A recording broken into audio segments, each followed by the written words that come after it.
வணக்கம். தமிழகத்தில் எப்பொழுதும் இல்லாத வகையில் செப்டம்பர் மாதத்தில் வெயிலின் தாக்கம் அதிகரித்துள்ளது. இதன் காரணமாக மக்கள் வீடுகளுக்குள் முடங்கி கிடக்கின்றனர்.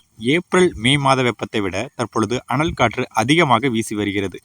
இதனால் இதற்கு பல்வேறு காரணங்கள் கூறப்படுகிறது. மேற்கு திசையிலிருந்து வீசும் தரைக்காற்று வெப்பமாக இருப்பதன் காரணமாகவே தமிழகத்தில் வெயில் சுட்டெரித்து வருவதாகவும் வானிலை ஆய்வாளர்கள் தெரிவித்துள்ளனர்.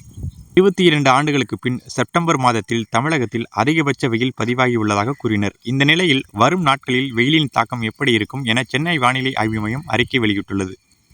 இதன்படி கடந்த 24 மணி நேரத்தில் பதிவான வெப்பநிலையை பொறுத்தவரை அதிகபட்ச வெப்பநிலையாக மதுரை விமான நிலையத்தில் 39.7 டிகிரி செல்சியஸும், குறைந்தபட்ச வெப்பநிலையாக ஈரோடு மாவட்டத்தில் 19.6 டிகிரி செல்சியஸும் பதிவாகியிருப்பதாக தெரிவித்துள்ளது. மேற்கு திசை காற்றின் வேக மாறுபாடு காரணமாக தமிழகத்தின் ஓரிரு இடங்களிலும், புதுவை மற்றும் காரைக்கால் பகுதிகளிலும் லேசான முதல் மிதமான மழை பெய்யக்கூடும் என தெரிவிக்கப்பட்டுள்ளது. சென்னையை பொறுத்தவரை அடுத்த 48 மணி நேரத்திற்கு வானம் ஓரளவு மேகமூட்டத்துடன் காணப்படும்.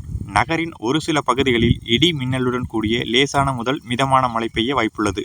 அதிகபட்ச வெப்பநிலை 38 டிகிரி செல்சியஸை ஒட்டியும், குறைந்தபட்ச வெப்பநிலை 27 டிகிரி செல்சியஸை ஒட்டியும் இருக்கக்கூடும் என தெரிவிக்கப்பட்டுள்ளது.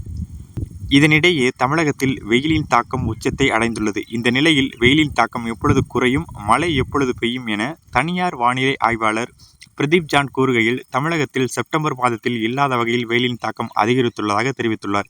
எனவே இந்த வெயிலின் உக்கிரம் செப்டம்பர் கடைசி வாரத்தில் குறைய வாய்ப்பிருப்பதாக தெரிவித்துள்ளார். இலங்கை அருகே மேலடுக்கு சுழற்சி உருவாக வாய்ப்பு உள்ளதாகவும், இதனால் தமிழ்நாட்டில் அடுத்த மாதம் அதிக மழை பெய்யும் எனவும் கூறினார்.